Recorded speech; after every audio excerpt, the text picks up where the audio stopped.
عرض سلام و ادب. اولین پیجی که میخوایم مورد نقد و بررسی قرار بدیم پیج سوم از تعدادکش سرکار خانم دکتر فنایی.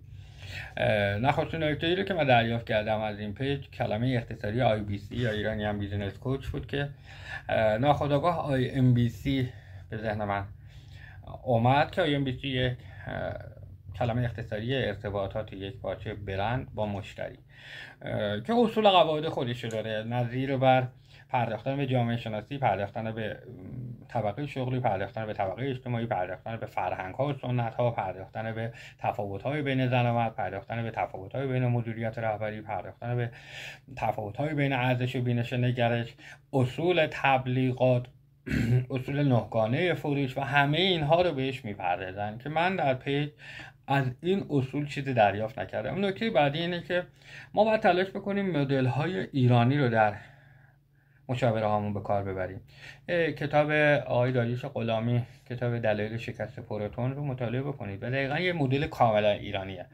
شما نمیتونید مدل والمارت و آمازون و اپل رو بیاری تو ایران پیاده سازی کنی. اقتباس بکنیم اوکی، ولی اپل هیچگاه درگیر نوسان قیمت نبوده، والمارت هیچگاه درگیر نوسان قیمت نبوده، آمازون همچنین. ولی تو ایران صبح یه قیمت، شب یه قیمت. مدیران باید تمام اینها رو لحاظ بکنن و بپردازن. یعنی واقعا این چنینی نیست که بتونیم از اون مدل های غربی اقتباس عینی بکنیم و همون اصولی که مدیران غربی به کار بردن و به کار ببریم. بحث بعدی باور به تارگت دلیل بر رسیدن به تارگت نیست. انقدر اتفاق در طول روز برای تولید کننده ها میفته که اصلا تارگت رو یادش میره، فقط میخوان بحرانه رو حل کنن. به دلیل نوسانات برق دستگاهش آسیب دیده، 2 میلیارد تومان هزینه چیکار بکنه؟ باید قیمت جنسش بفروشه و بتونه از این چالش رد بکنه. و این از این دست اتفاقها خیلی زیاد میفته تو ایران. ما مدل های ایرانی باید به کار ببریم. بحث بعدی فروختن ارزشه. ببینید ارزش غیر قابل خرید و فروشه. مثال خواستگاری مثال خیلی خوبیه، ولی طرف داره ارزش انتخاب میکنه، یه چیز ارزشمند، یه چیز دائمی داره انتخاب میکنه.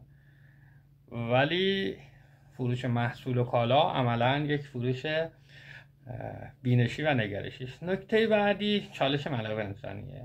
باید بگیم که چالش منابع انسانی در ایران بسیار زیاده. همه میدونن باید گزارش بگیرن، همه میدونن چجوری گزارش بگیرن. فرض بر این که ندونن با یه مشاور میتونن مشکلشون رو حل کنن، اما چیزی که نمیدونن این که متولدین دهه 70 دهه 80 به راحتی نمیان سر کار و شما هیچ کاری نمیتونی بکنی. این نگاه جامعه شناسیه. طرف میخواد 2 روز بره مسافرت حاضر شغلش رو عوض کنه و شما چه قانون مدیریت منابع انسانی رو میخوای واسه یه همچین جامعه پیاده بکنی؟ فارغ از اینه که ما نمیخوام اونو محکوم کنیم یا تایید بکنیم یا رد بکنیم. این چیزهاییه که در منابع انسانی ایران وجود داره. این چند تا نکته باید میدونم، حالا به دلیل کوتاه شدن نکات دیگه ای هم هست، حالا اگر قرار شد که بیشتر بهش بپردازیم حتما بهتون میگم، ولی این چند تا نکته رو من بهش پرداختم. تا نکات مثبت ان شاءالله در کپشن در خدمتتون هستیم. فردا نقد دیگه در خدمتتون هستم. موفق باشید.